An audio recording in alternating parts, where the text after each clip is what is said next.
Shirley here with Jupiter point of a Thales. And this is a Saturn day with a Venus, our ascendant ruled by Sol in the seventh house, and Venus in Aries, 3-degree Aries already. So she's moving fast in Aries. It's the ninth house. It's actually a sign of her fall. And she ruled by Mars, who is now in the 11th house. Venus is separating from conjunction with Rahu, and she's in her shade period. Venus shade period is where it's not about Venus throwing shade, although it could be. It's she is about to retrograde, which means that for those of you who are like new to astrology, Venus retrograde period is when we rethink something. And Venus rules relationships, possessions. She rules values. She rules beauty and beauty standards. She also rules cars and the transportations, um, connections, and diplomacy. So, um, Venus in Aries is, for example, when there is a war, the negotiation to try to bring things to a win-win or to peace negotiations. Venus could also be the ceasefire. I'm not granting anything in that arena, but this is where we rethink diplomacy as well.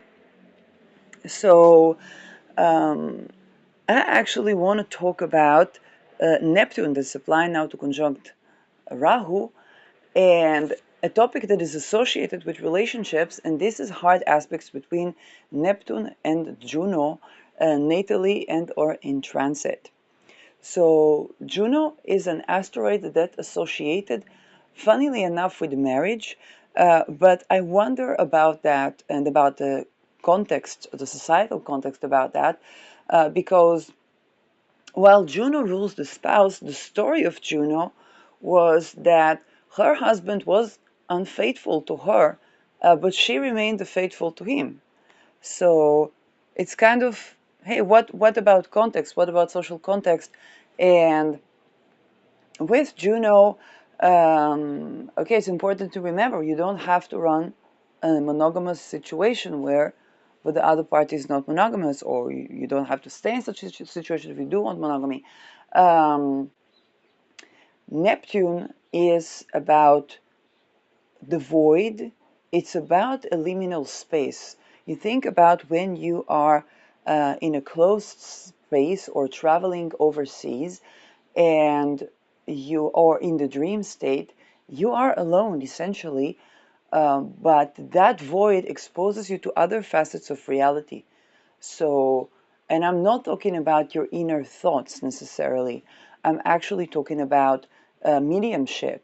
I'm talking about the dreams. I'm talking about imagination, but also genuine miracle and curation, as well as the void, okay, loss, the loss of actual reality in the sense, in the feasible sense, where you can touch, feel, taste with your senses without going to the extrasensory perception. And Neptune, thus, can also be associated with tremendous grief, addiction, okay, trying to fill the void, but also genuine spiritual experiences, as well as with the sextile to Pluto, being exposed to attempts to control your liminal space, your dream space, your imagination, your manifestation, okay? Because Neptune rules longing to something, and longing is a manifesting property.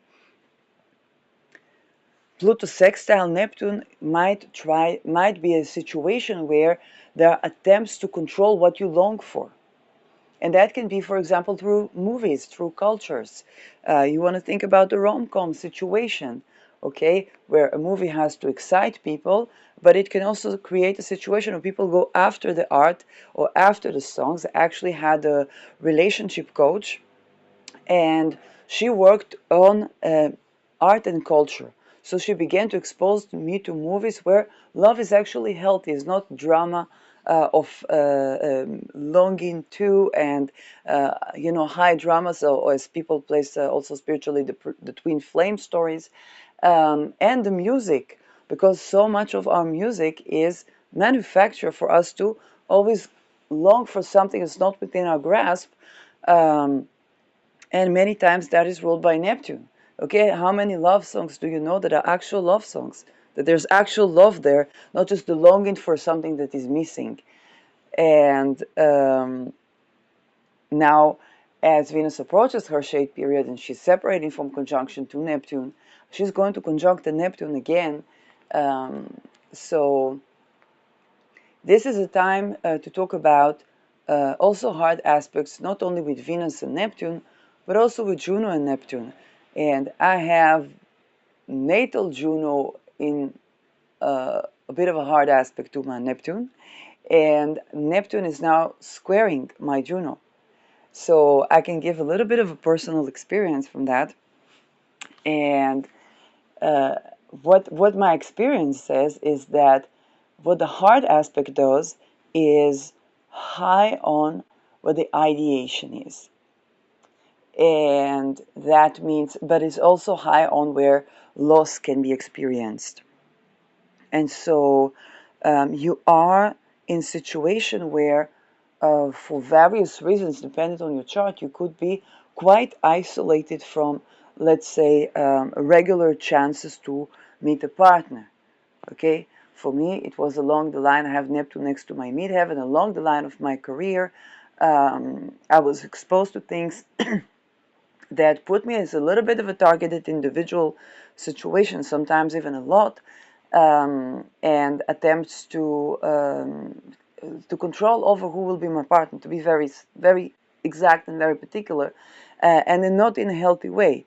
Okay, so Neptune in this situation can be where you can have a lot of isolation, okay, a void, and within that void, there's something where you almost have to surrender to the spirit of the times.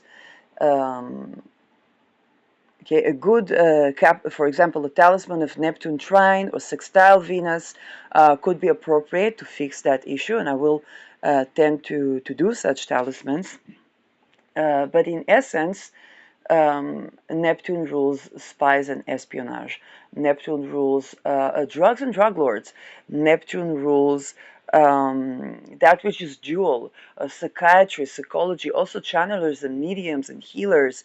Neptune also rules liquid assets, so it can be people that are, business people as well. But the hard aspects, they create a crisis of ideation and evaluation. Because the void is genuine, okay, let's say along your line of work, you're surrounded by people that want to dictate who will you partner up with. Um, Whether they want to control your life or whether they want to get to you through your partner or to control of what you bring to the world or okay, many things. Um, and that's and it's also a way of networking and social networking. We get this person to pair up with this person, um, and, and that is something where there are in certain societies there are people whose role is to match people up with people. Okay, so I don't know too much about that, and there can also be quite a lot of an illusion around that, um, and a lot of secrecy, mystery. So what you are finding out is this is going to be a combination of um, a crisis where you genuinely are in a state of void. Okay, you genuinely are in a state where you're not exposed to uh, um, to certain circles. That being said, with this isolation comes various forms of exposure to other circles that you would never be exposed to otherwise. And that can bring a form, first of all, I have to admit, some of these experiences, be they AI or simulation, you would have also AI simulations of relational dynamics. I ran into it as an astrologer, um, but that is also a thing. Um, Genuine, and that can create genuine affinities. Okay, at the same time, there can be an ideation as to, okay, what is the nature of for that dynamic? What is the nature of the interest involved? Why is there an attempt? Okay, what is the social engineering around that? Why was there a desire to get this person to meet up with that person? And sometimes it can even be able to get on somebody's nerves. Like it can also be like I'm very honest. It can range from we want these two to pair up, or we want to cut dividends from that, or this is going to be an interesting encounter, or this is going to create drama. And sometimes these are downright interesting encounters, okay, where you get to expose to certain energy that you would never otherwise be exposed to, and the juxtaposition is interesting. Okay, you do learn from that. Um, at other times, um, there can be high amounts of ideation. A lot of the people in certain circles, equivalent Neptunian circles, are also bombarded with a lot of psychic engineering, sometimes since birth. So a good conversation of satanic ritual abuse survivors is good to, okay, to bring you down to earth, um, and at the same time there genuinely is a lot of sometimes eroticism, ideation, but there always is some challenge. Okay, Neptune is that which is missing, and with that comes some sort of a miraculous experience. Sometimes that miraculous experience, or you might suddenly feel. And I wouldn't call it love bombing, by the way. You would suddenly feel genuinely loved, genuinely cared for, genuinely, and those things are real. The emotions are real, and sometimes that would be in a part of a scheme to get that side, to get you to comply with that, or to get you to forget to talk about that. And sometimes it is actually genuine. So there's just a lot going on. Um, if you have a natal hard aspect with Neptune to Venus, or Neptune to Juno, or Neptune to the relational planets, I strongly recommend building or constructing a talisman of Venus in a good place, trine or sextile Neptune. Um, Right now, for example, Venus is sextile in Pluto, but she is in Aries. So we might not necessarily want that. Venus is finding a bit more. She's courageous, but she's a bit more Martian. So that's about relaxing and receiving. It's not necessarily wrong, but usually when you want to attract or draw in something, you would look for a yin sign or water sign. For Venus, not Scorpio, that could be intense, um, but definitely a place where, okay, if it's a fire sign, then maybe Leo, where she's more royal and she has a little bit of an ego, but she also wants to be, appreciated, or Sag, where she genuinely is free. Um, and but she might enjoy a little bit of the thrill or the chase with Sag, and that's also something to think about. Um, and the same would be, well, I wouldn't say that for Juno because I never experienced with that. But the transit of Neptune, hard aspect to your Venus or your Juno, might not be the time to wed, okay, or to uh, get involved in a commitment, um, because this is a time where they can even be relational schemes, okay, and while you can absolutely become more authentic with yourself and be with the longing and enjoy the miraculous phases of healing. It is also saying no to situations where there was a miraculous sense of healing, and now there's attempt to, I don't know, do to disgrace or to, um, you know, okay, to capture you in or to captivate you, and then not to treat nice. So there has to be a strong boundary setting to that, and perhaps Venus in Mars sign can do that. Venus in Aries, I'm not sure. But definitely the Venus retrograde is going to be a time where we rethink a lot of the Venus-Neptune hard aspects or the Neptune-Juno hard aspects, um, where we require for even the miraculous, joyful experiences that we had to coincide with something that's actually genuinely good for us, okay? Um, And that being said, a lot of these inner circles or circles of, career people, and I think it's safe to say career people doesn't have to be worldly career, but Neptune does trine Pluto, so it is safe to say that that's going to be involved as well. Um, there is some change in the relation between yin and yang, feminine, masculine, in essence, that needs to be okay. And the more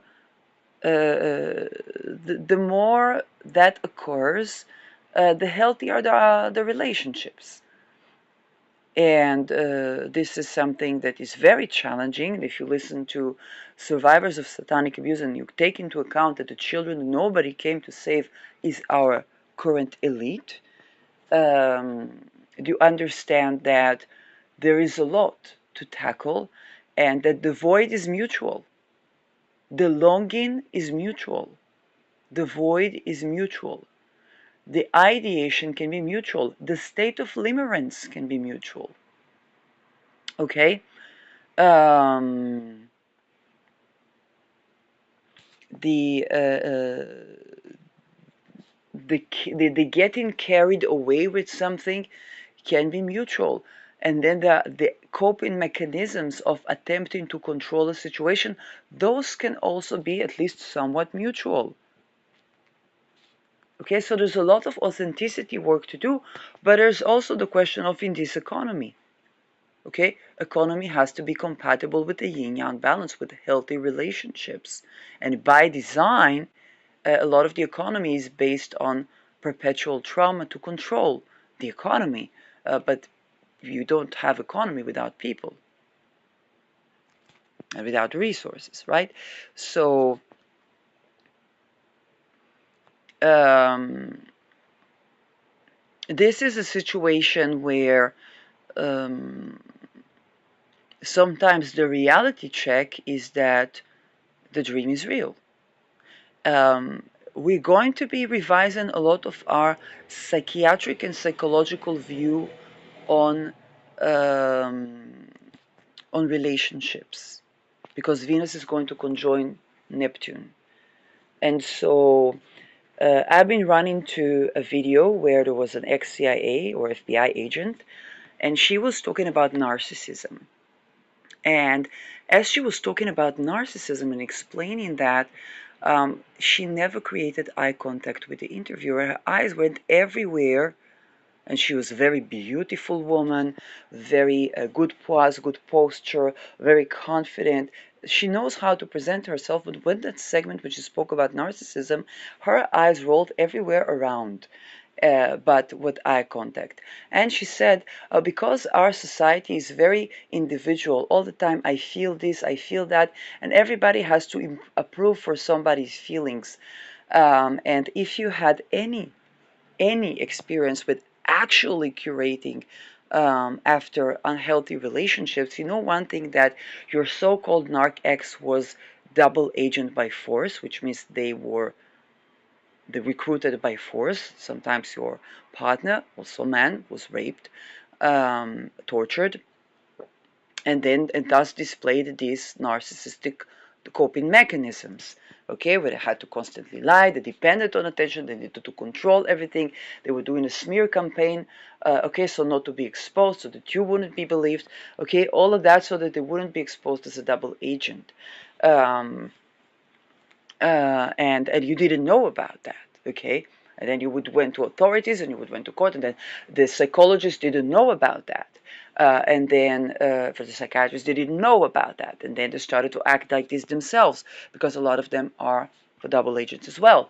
And so if you know anything about actually curating from what people call quasi-personality disorders or whatever, okay, after intense abuse, then radical acceptance and I feel statements are actually the curation.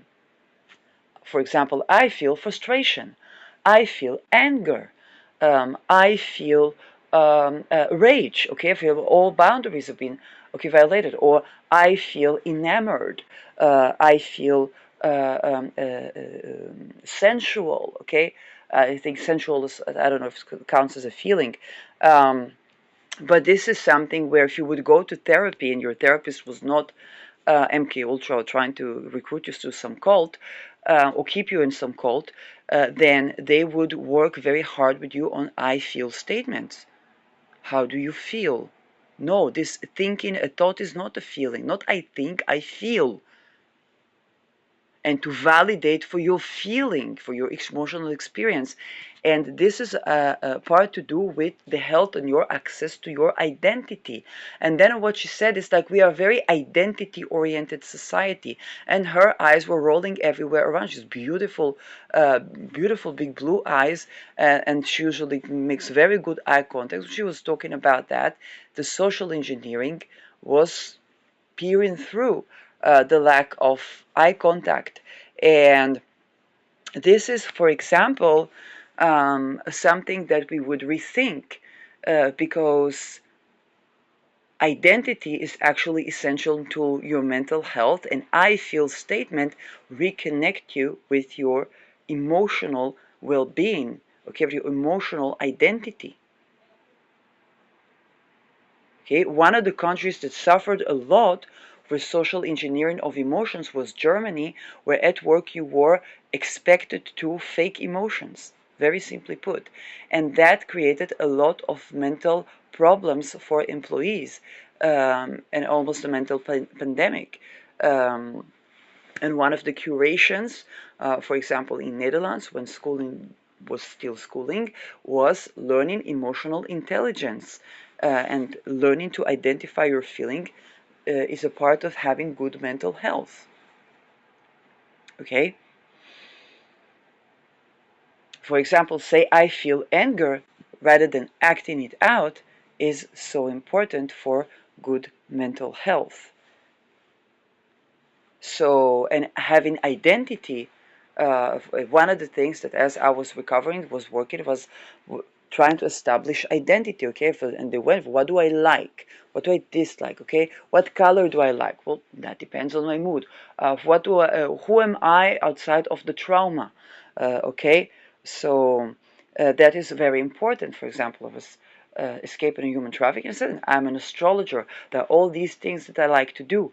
There is, okay, and reconnect with that is a part of your identity.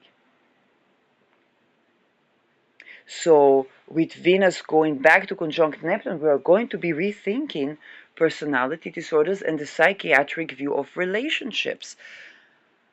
For example, the attempts, did you know that if you are reporting a violence that you went through and somebody questions your sanity, this is crime against humanity. They are keeping you from escaping violence. Okay, this is a crime against humanity. This is denial of life assisting help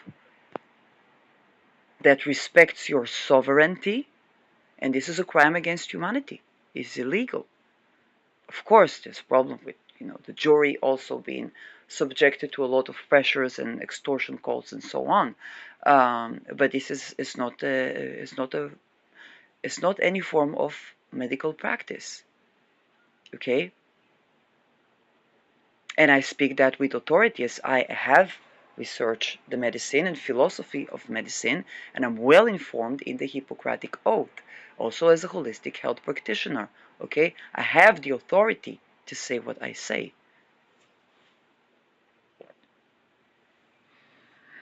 So this is very important, especially when we talk about military operations like MK Ultra, that are crime against humanity.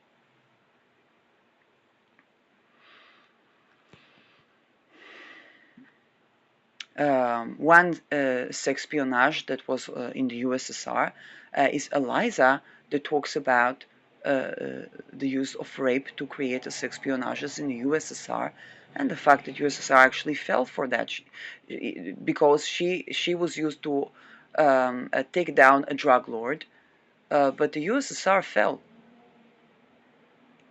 And there is also more increased awareness now that countries that subjugate women have a lot of problems, but it's also true to countries that subjugate men. MK Ultra is a military operation on male soldiers. Then in the 60s, they began to do it on children as well. Those that nobody came to save are your leaders today, and those that somehow were saved are you will hear them as satanic ritual abuse survivor. So yes, and this is all correct information. The litigation against the MK Ultra, um, and I have authority to say everything that I say.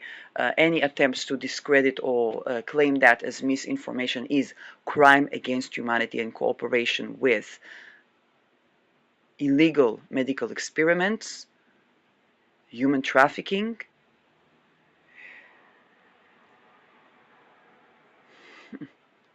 banking frauds, money laundering, and is subjected to punishment, which we know is punishable by death.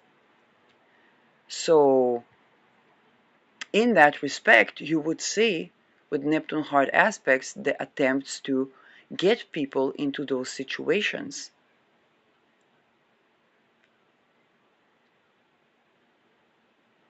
Okay, so to try to get this person to mingle with that person, to to create situations that later trying to take down a leader or trying to harm a business person, try to extort people, or try to harm the image of someone. And as well, if you are the career for your career, okay, attempts to deprive you of your career success, and so on and so forth. Or to discredit you, and so on and so forth. All of these are illegal. At the same time, honoring the actual, honoring the void, honoring what is missing, honoring the grief, honoring the emotions that are real, honoring the miraculous healing, and is key to setting boundaries and say, well, that is healing, that is not. And this is good. You are doing in that good both for you and to everybody involved, because all of them have been subjected to the same abuse. And that is important. So yes, this is my €2 with Neptune hard aspects to Juno.